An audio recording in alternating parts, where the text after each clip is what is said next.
నాకు ఆర్థిక బలం లేదు, సొంత పత్రిక లేదు, టీవీ ఛానల్ లేదు అంటూ ప్రజల ముందు పేద పలుకులు పలుకుతున్న ఏపీ ముఖ్యమంత్రి జగన్మోహన్ రెడ్డి ఆస్తులు అక్షరాల 510 కోట్ల రూపాయలు. ఇది స్వయంగా జగన్ దాఖలు చేసిన ఎన్నికల అఫిడవిట్ల ఆధారంగా అసోసియేషన్ ఫర్ డెమోక్రటిక్ రిఫార్మ్స్ వెల్లడించిన విషయం. ఈ లెక్క ప్రకారం జగన్ దేశంలోనే సంపన్న సీఎం అని ఏడీఆర్ చెప్పింది. దేశంలోనే సంపన్న సీఎం జగన్ అని చెప్పిన ఏడీఆర్ జగన్ పై 38 కేసులున్నాయని కూడా చెప్పింది. అందులో ఫోర్జరీ, బెదిరింపులు, దాడులతో పాటు అక్రమాస్తులపై సీబీఐ, ఈడీ నమోదు చేసిన కేసులు కూడా ఉన్నాయి. అక్రమాస్తులు ఏంటి అంటున్నారా? తన తండ్రి ముఖ్యమంత్రిగా ఉన్న కాలంలో ఎంపీగా ఉన్న జగన్ రెడ్డి క్విడ్ ప్రోకో పద్దతిలో కొన్ని సంస్థలకు భూములు, మైనింగ్ లైసెన్స్, ఇతర అవకాశాలు ఇప్పించి దానికి బదులుగా తన సొంత సంస్థల్లో పెట్టుబడులు పెట్టించుకున్నాడు. ఈ పెట్టుబడులను లంచాలుగా చూపిస్తూ ఆ డబ్బును హవాలా చేయడంలో జగన్దే కీలక పాత్ర. దీనిపై 2011 ఆగస్టు 17న సీబీఐ మొదటి కేసు నమోదు చేసింది. ఆ తర్వాత సీబీఐ 11 ఛార్జిషీట్లు దాఖలు చేసింది. వీటి ఆధారంగా ఈడీ 5 ఛార్జిషీట్లు దాఖలు చేసింది.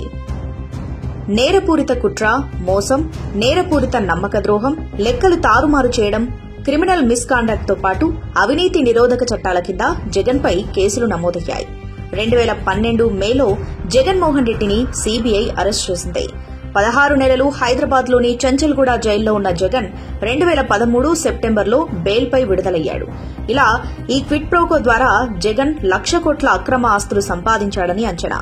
సీబీఐ లెక్కల్లో జగన్ రెడ్డి 43,000 కోట్ల అక్రమ ఆస్తులను కూడబెట్టాడు. ఇక 2019లో అధికారంలోకి వచ్చిన జగన్ ఆ దోచిన సొమ్మును కాపాడుకోవడానికి, తన ఆర్థిక నేరాలకు శిక్షలు పడకుండా కూడా చూసుకోవడానికి తన అధికారాన్ని ఉపయోగిస్తూ వస్తున్నాడు. జగన్ పై కేసుల విచారణకు సీబీఐ కోర్టు ఏకంగా 3071 సార్లు వాయిదా వేయాల్సి వచ్చింది. 240 సార్లు కోర్టు వాయిదాలను ఎగ్గొట్టినా కేంద్ర దర్యాప్తు సంస్థ సీబీఐ మౌనంగా ఉండిపోయింది. అంతేకాకుండా జగన్ తన అధికారాన్ని అడ్డుపెట్టుకుని గత 5 ఏళ్లుగా మరో 2 లక్షల కోట్ల అక్రమాలకు పాల్పడ్డారని అంచనా.